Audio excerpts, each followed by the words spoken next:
Hello guys, आपका मेरे channel में स्वागत है। तो दोस्तों, आज सैमसंग का नया budget smartphone Samsung Galaxy M02s India में लॉन्च हो चुका है। और दोस्तों, ये स्मार्टफोन आप बिल्कुल भी मत खरीदना, क्योंकि इस वीडियो के अंदर इस स्मार्टफोन की प्रॉब्लम के बारे में मैं आपको बताने वाला हूँ। प्रॉब्लम जानने से पहले मैं आपको इस स्मार्टफोन के स्पेसिफिकेशंस बता देता हूँ। इस स्मार्टफोन में 6.5 इंच की HD plus TFT LCD display मिलती है। ये डिस्प्ले वाटर ड्रॉप नॉच वाली डिस्प्ले है, जहां पर 5 मेगापिक्सल का सेल्फी कैमरा भी मिल जाता है।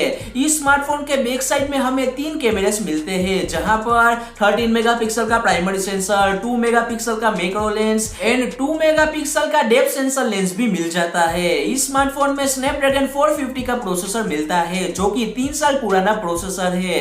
क्वालकॉम ने यह प्रोसेसर 2017 में अनाउंस किया था और 3 साल बाद अब सैमसंग ये प्रोसेसर उनके बजट स्मार्टफोन में यूज कर रहा है। ये प्रोसेसर के साथ आपको यह स्मार्टफोन बिल्कुल भी खरीदना नहीं चाहिए, क्योंकि यह प्रोसेसर बिल्कुल घटिया प्रोसेसर है। इस स्मार्टफोन में 5000 mAh की बैटरी भी मिल जाती है, जिसको हम चार्ज कर पाएंगे 15 वोल्ट के फास्ट चार्जर से, और यह चार्जर हमें बॉक्स के अंदर ही मिलने वाला है। और दोस्तों, इस स्मार्टफोन में 3.5mm audio jack and type C port भी मिलने वाला है। इस स्मार्टफोन में कोई फिंगरप्रिंट स्कैनर नहीं मिलने वाला, ये बात आपको ध्यान रखनी है। और दोस्तों, अब बात करते हैं इस स्मार्टफोन की प्राइस के बारे में। तो इस स्मार्टफोन की स्टार्टिंग प्राइस है 8,999 रुपीज। ये स्मार्टफोन 3 कलर्स के साथ आता है, जहां पर एक है ब्लैक, दूसरा कलर है ब्लू एंड तीसरा कलर है रेड कलर। और दोस्तों, अब बात करते हैं आपको ये स्मार्टफोन क्यों नहीं खरीदना चाहिए।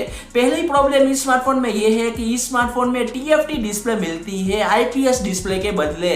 यहाँ पर हमें 3 साल पुराना प्रोसेसर मिलता है और यहाँ पर हमें कोई फिंगरप्रिंट स्कैनर भी नहीं मिलता।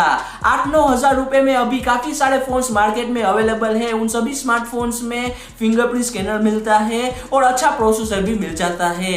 और दोस्तों, अगर आप 10,000 रुपए में कोई फोन खरीदोगे तो आपको फुल HD प्लस की डिस्प्ले भी मिल जाएगी। इसीलिए आपको यह स्मार्टफोन बिल्कुल भी खरीदना नहीं चाहिए। आपको ये मेरा वीडियो अच्छा लगा हो तो वीडियो को जरूर लाइक करना, शेयर करना, और चैनल पर नहीं हो तो चैनल जरूर सब्सक्राइब करना, क्योंकि मैं आपके लिए ऐसे ही वीडियोस लाते रहता हूं। तो दोस्तों, मिलते हैं अगले वीडियो में। तब तक के लिए जय हिंद, वंदे मातरम।